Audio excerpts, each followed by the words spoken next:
Algunos son potajes, otros pequeños bocados o delicadas tentaciones que alguna vez fueron símbolo de lujo o un gesto de cariño. Y aún hoy son una excusa para reunirnos alrededor de una mesa. No importa si vienen del convento, de una receta familiar o de una celebración puntual del calendario. Cada uno tiene algo que contar sobre preparaciones, pero también sobre memorias. Y detrás siempre hay alguien que decidió no dejar que ese sabor se pierda, aunque implique horas de trabajo. Hoy, cuando las celebraciones nos invitan a darnos un gusto, vale la pena dejar que el paladar se deje tentar por la chujula, las quesadillas y los pristiños, porque los ecuatorianos somos ante todo golosos. Esto es Postres con Historia. Aquí siempre hay espacio para un postrecito. Y para prueba de eso, tenemos pristiños, chucula, jucho, quesadillas, tartas, pasteles y muchas, pero muchas recetas más. Pero ojo, estos no son solamente manjares para el paladar, sino también bocados de historia viva, delicias que guardan pistas de nuestra identidad. Por ejemplo, empecemos fuerte con una chucula, esta especie de mazamorra dulce que guarda en su alma el sabor del plátano maduro, ingrediente que fue traído por los españoles desde las Islas Canarias. Hoy vamos a preparar chucula, una receta de mi casa. Los ingredientes son maduro, azúcar, canela, la leche y las pasas. Bueno, ya cortamos el maduro, le vamos a adicionar con agüita, la canela y azúcar. Vamos a hervir. Tienen que pasar unos 10 minutos hasta que la cascarita se abre, solito se abre. A estos maduros ya listos, vamos a adicionar leche preparada ya con canela y esto vamos a licuar. Si bien hoy se la toma en zonas del oriente y la costa, el origen de esta bebida no se puede definir con exactitud. Una de las pistas podría estar escondida en su nombre.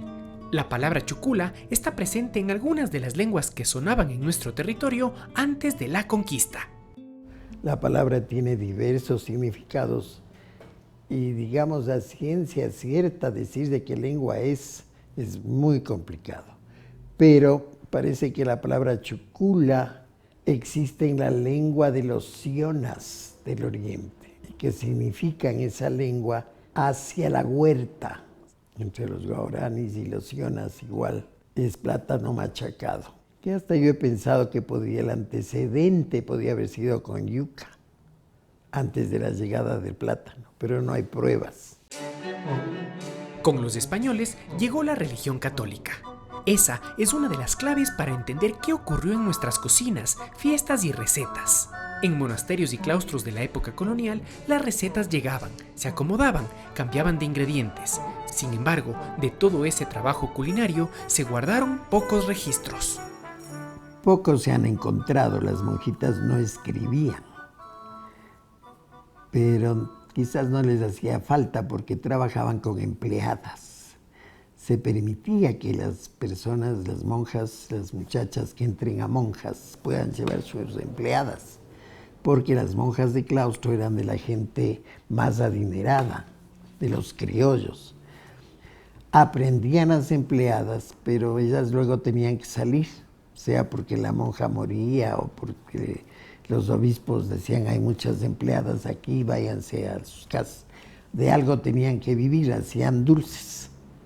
Y es la manera de salir, aún en los helados de paila tienen ese origen. Seguimos con una obra de arte, con una receta que equilibra lo crujiente y lo esponjoso, lo dulce y lo lácteo, el autocontrol y las ganas de comerse unita más. Así es comer quesadillas, un placer muy ecuatoriano, muy quiteño, una tradición que se ha transmitido por generaciones.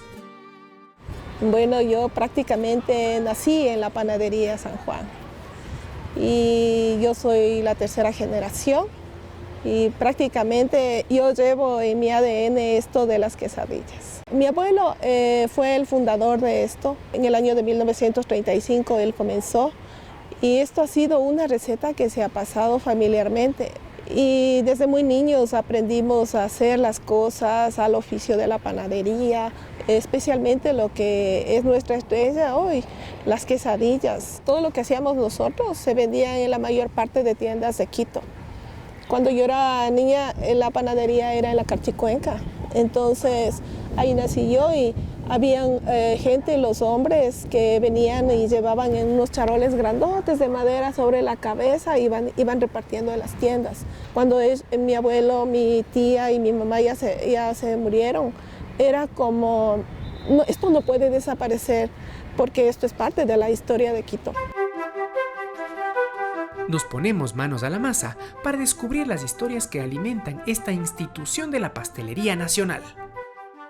Esta masa básicamente tiene harina y huevos. Entonces ya cuando terminado va a hacer unas tiritas y luego va a cortar cada bolita y cada bolita va a ser después una futura quesadilla. Coge la bolita y se estira con bastante harina.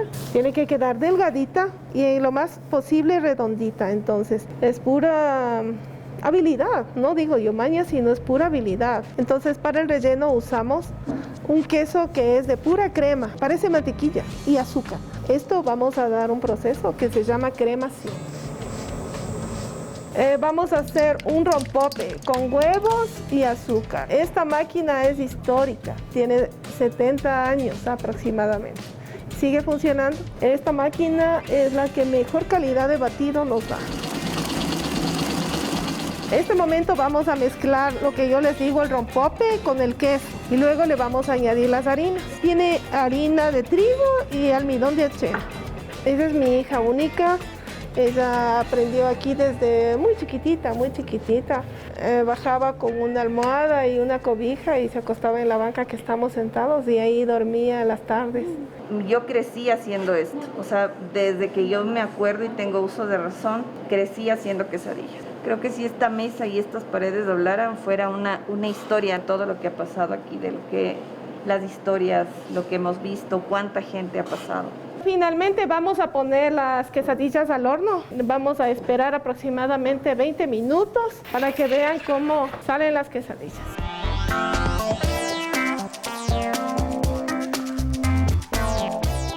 Seguimos ahora con otro clásico, esta vez con un toque navideño.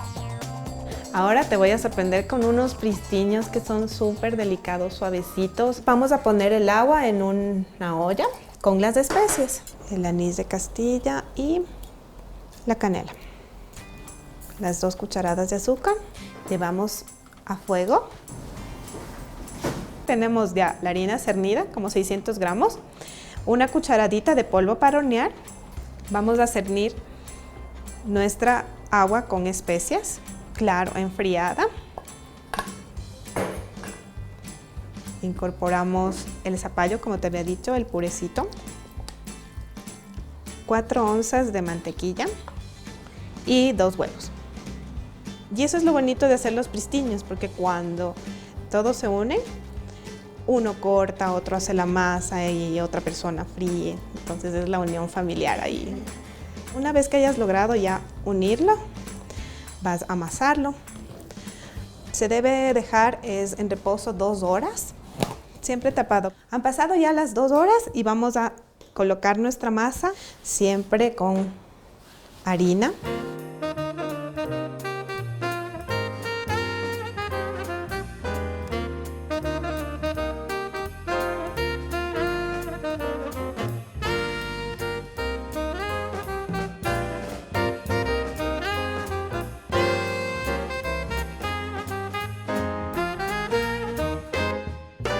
No podemos dejar de hablar del jucho, una bebida dulce cuyas raíces ancestrales se remontan a antes de la colonia.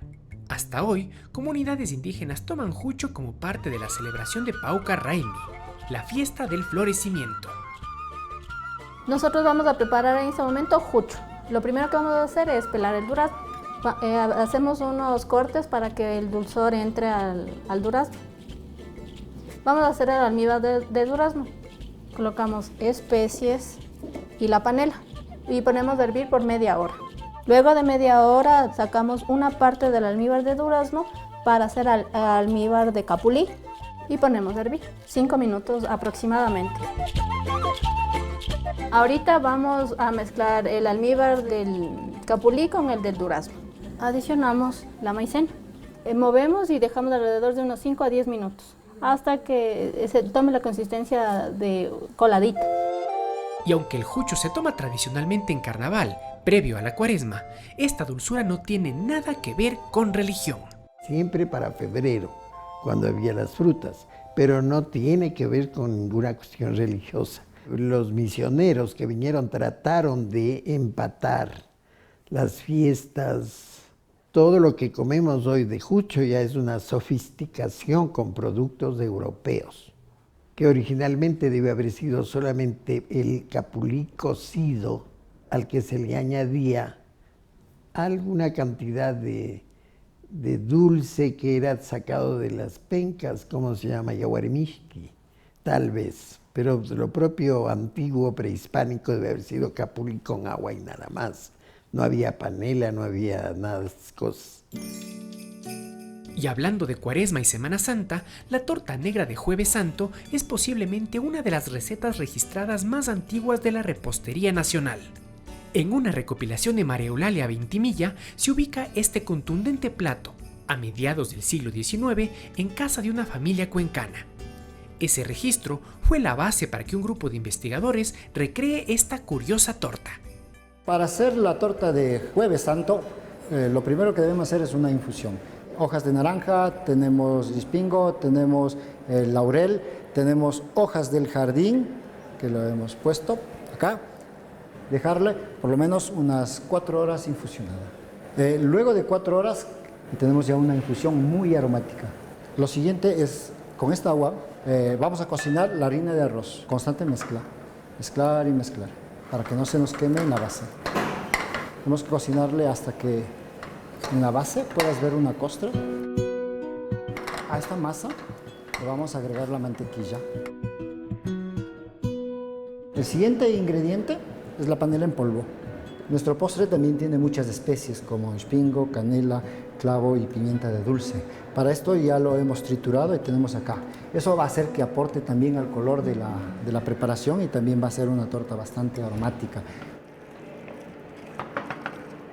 Otro de los ingredientes es el maní. Igual nos va a aportar color y sabor a la preparación. Ahora agregamos unos huevos.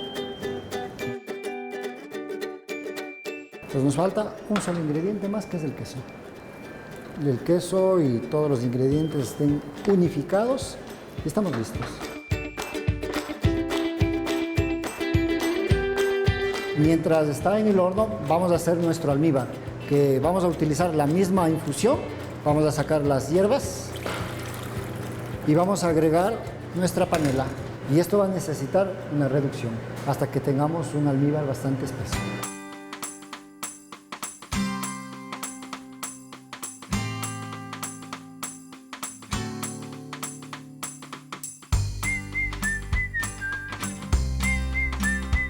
Somos lo que comemos y lo que cocinamos. Por eso es importante conocer cada receta, cada ingrediente y cada técnica.